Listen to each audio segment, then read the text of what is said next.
शहंशाह को कुछ नहीं हुआ है, वो जीवित है, सुरक्षित, कुछ नहीं हुआ है उन्हें।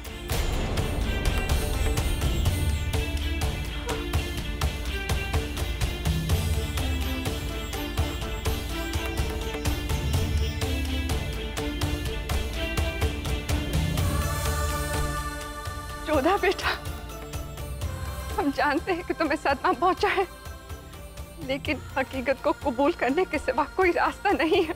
नहीं अम्मी जान, किसी बात से आघात होकर या अपना मानसिक संतुलन खोकर हम ऐसा नहीं कह रहे। हम जानते हैं कि शहंशाह जीवित है, वो सुरक्षित है, पर कुछ नहीं हुआ है, वो सुरक्षित है। जोधा बेगम, उनकी शमशीर और उनका जिरहा बख्तर, उस पर लगाए खून का निशान। आप क्यों नहीं समझ रही? हमने शहंशाह को खो दिया। आप ही देखिए रुकैया बेगम, उन लोगों ने शहंशाह का कवच भिजवाया और तलवार भिजवाई है। इससे ये तो सिद्ध होता है कि शहंशाह उनके पास है, परंतु स्वयं शहंशाह कहाँ है? अबुल माली बहुत ही घमंडी और नीच व्यक्ति है। यदि उसने शहंशाह की हत्या की होती तो उनका शव अवश्य भिजवाता, तमाशा बनाता, परंतु शहंशाह का कवच है, उनका शरीर नहीं। शहंशाह की तलवार है पर हाथ नहीं, और शहंशाह का मुकुट है पर सर नहीं। अर्थ यही है कि शहंशाह जीवित है, सुरक्षित है, उन्हें कुछ नहीं हुआ है, और ये बात स्वयं अबुल माली हमें चीख चीख कर बता रहा है। एक सिपाही की किस्मत में दो ही बातें होती हैं जोधा बेगम, या तो शहीद हो जाना या फिर फतेहाब बनकर लौटना। अगर हम शहीद हो भी जाते हैं तो हमारी जुबान पर अल्लाह का नाम होगा और दिल में होगा एक ख्याल कि हमें फख्र है कि हमने ये जंग अपनी आवाम के लिए लड़ी। अगर हम शहीद हो भी जाते हैं जोधा बेगम तो हमारी नजरें ऊपर होंगी और हमारे घुटने जमीन पर टिके नहीं होंगे। हमें स्मरण है, युद्ध करने से पहले शहंशाह ने हमसे कहा था कि यदि युद्ध के दौरान उनकी मृत्यु होती है तो वो एक शहंशाह की भांति मरेंगे, घुटने नहीं टेकेंगे, और उनके अंतिम शब्द होंगे अल्लाह।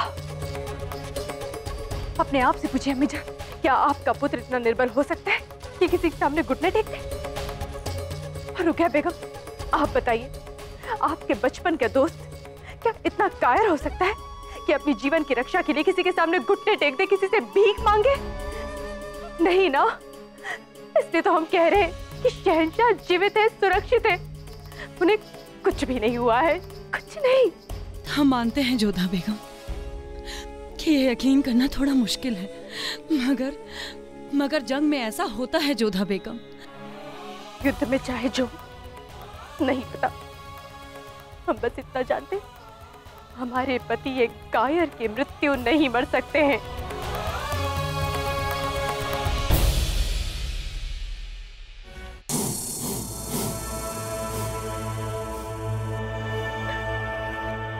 छुओ मत हमें, तुमने हमें छूने का साहस कैसे किया?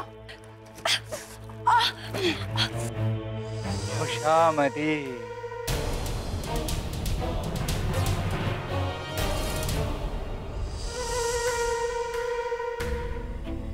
तुम जानते भी हो कि तुम किससे बात कर रहे हो नामुराद?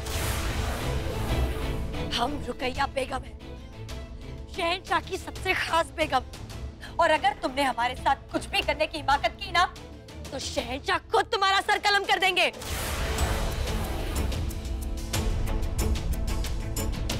इसे हमारे करीब लाया जाए।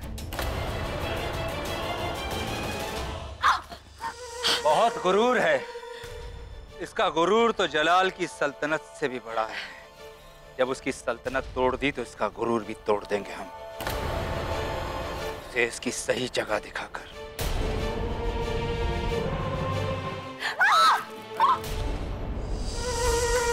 क्या हुआ? दर्द हुआ? छोड़ो इन्हें, गिरफ्त प्राणी छोड़ो।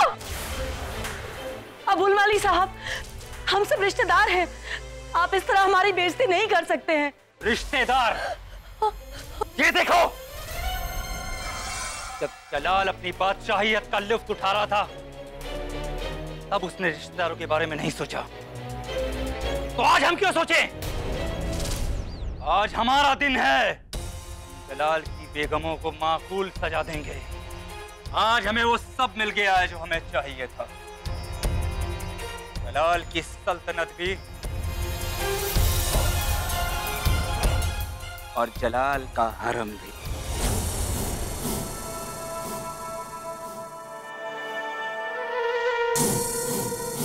हुजूर, अंदर जाने का वक्त आ गया है। जलाल की खूबसूरत बेगमात हमारा इंतजार कर रही हैं। सब्र रखो मुस्ताक, इंतजार का फल मीठा होता है। वैसे भी हमने उन्हें सुपुर्दगी का वक्त दिया, बीतने दो, बचकर जाएंगी कहां। चारों तरफ से हमने उन्हें घेर रखा है और उन्हें कोई बचाने वाला नहीं। थोड़ा और इंतजार, फिर लूटेंगे हुस्न की बहार। अब हमें लगता है कि हमारे बचने के सारे रास्ते बंद हो गए हैं। वो सिपाही नहीं, भूखे भेड़िए हैं। हम सबको नोच नोच कर खा जाएंगे। इससे पहले वो भूखे भेड़िए हमें नापाक करे, हम जहर खाकर खुद ही मर जाते हैं। नहीं रुकिया बेगम, किसी को ऐसा करने की आवश्यकता नहीं है। बेगम जोधा, हम कर भी क्या सकते हैं? बाहर हजारों लड़ाकू हैं और हमारे पास 100 सैनिक, जिनका हौसला भी जलाल की मौत की खबर सुन के टूट गया है। परंतु हमारा विश्वास टूटा नहीं है महामंगा जी। शहंशाह जीवित है और वो हम सब की रक्षा करने के लिए अवश्य आएंगे। उनके आने तक बस हमें इतना काम करना है कि स्वयं अपने आप की रक्षा करनी है। नाजिमा बेगम ने बिल्कुल ठीक कहा है।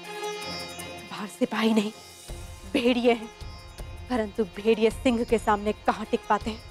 हम राजवंशी सिंघनी हैं और यहाँ पे उपस्थित सब लोग वीर शिरोमणि शहंशाह बाबर के परिवार से हैं।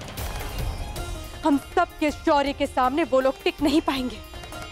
आप कहना क्या चाहती हैं जोधा बेगम? उनके पास हथियार है, हम सबको खत्म करने में एक पल नहीं सोचेंगे वो। परंतु विष पीकर मरने से अच्छा है कि हम अपने शत्रुओं के सिपाहियों का सामना करें, ताकि इतिहास भी हम पर गर्व करे। अंतिम श्वास तक लड़ेंगे, परंतु अपने मान का समर्पण नहीं होने देंगे।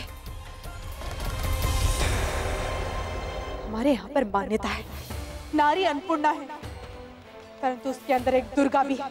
वो निर्बल नहीं है, यदि चाहे तो बड़े से बड़े असुर का नाश कर सकती है। नारी वो शक्ति है जो संसार को बनाती है, परंतु समय आने पर वो संसार का विध्वंस भी कर सकती है। आज वो समय आ गया है जब चूड़ियां और कड़े पहनने वाले हाथ तलवार उठाएं। वो हाथ जो अपने पति का तिलक करती हैं, दुश्मनों के सर को धड़ से अलग कर दे। युद्ध अभी समाप्त नहीं हुआ है। आज तक कोई शहंशाह हरम को अपने साथ युद्ध पर नहीं ले गए, परंतु शहंशाह ने ऐसा किया। कदाचित नियति यही चाहती है कि युद्ध पर विजय हम करें।